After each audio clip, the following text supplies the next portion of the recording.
અલ્પેશ સોમાજી ઠાકોર રાવલનો રહેવાસી છે। એ પોતે તાંત્રિક વિધિના કારણે થઈને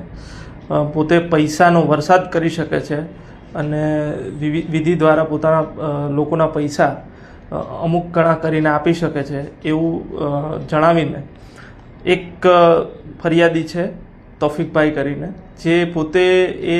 જે આરોપી છે એમના ઘરે ફેબ્રિકેશનનું કામ કરતા હતા અને ત્યાંથી પોતાના એમના સંપર્કમાં આવેલા હતા, જેને 4.5 લાખ રૂપિયા કામ પેટે લેવાના નીકળતા હતા। એ ઉપરાંત 50,000 બીજા અને બીજા 6 લાખ એમ કરીને 11 લાખના 2 કરોડ કરી આપવાના અને પોતે એક વિધિ કરશે સ્મશાનમાં જઈને અને એના રૂપિયા આ રીતના 11 લાખના 2 કરોડ થઈ જશે એ રીતનો વિશ્વાસ અપાઈને ઝોલામાંથી 500-500ની નોટ કાઢીને ચમત્કાર બતાવીને